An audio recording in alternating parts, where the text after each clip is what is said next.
What if the most groundbreaking watchmaker of the 20th century wasn't Swiss, but German?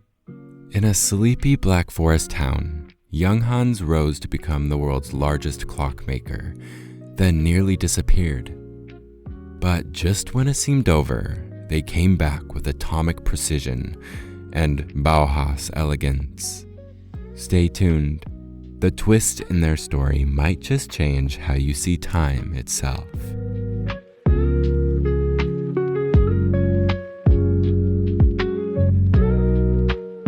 If you'd walked through Schramberg, Germany in 1903, you'd have heard it before you saw it. The factory on the hillside didn't hum, it thundered. 3,000 workers, millions of clocks, a whole town running on the rhythm of one company. Junghans wasn't just making timepieces, it was flooding the world with them. At its peak, this little Black Forest outfit was the largest clockmaker on the planet. Switzerland had prestige, but Junghans had muscle. Then came the wars, and the muscle got conscripted. The same gears that once kept kitchens punctual were suddenly wired into bombs and artillery fuses. After 1945, the Junghans star logo didn't shine so brightly. Germany's industries were tainted, stripped down, rebuilt. Junghans could have died there, another brand buried under rubble and guilt. But it didn't. Instead, it did something outrageous for a company that once measured success in millions of units. It handed its future to an artist. Max Bill wasn't your typical watch guy.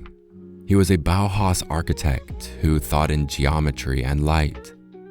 When Junghans called him in 1956, he designed dials so clean they looked like someone had erased everything unnecessary until only truth remained. His watches weren't accessories, they were philosophy on your wrist. Decades later, they're still in production, still modern, still whispering that clarity is the highest form of beauty. But time has teeth. By the 1970s, the quartz crisis was chewing up European watchmakers. Junghans, once king of the hill, was circling the drain. Ownership changed. Factories went quiet. The obituaries practically wrote themselves. And then, a plot twist.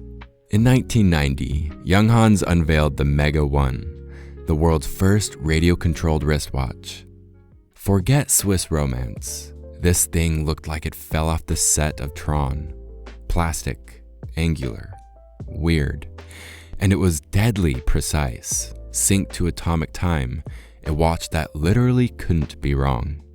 Overnight, Junghans wasn't a relic, it was the future. Solar tech followed. The company went from nearly extinct to innovating like it had nothing left to lose. Today, Junghans lives in that tension, half design museum, half science lab. One line still carries Max Bill's Bauhaus purity, while another carries the ghost of the Mega 1, ticking with atomic accuracy. And through it all, the Schramberg factory still clings to its hillside, a monument to ambition, collapse, and reinvention. Junghans isn't Rolex. It isn't Omega.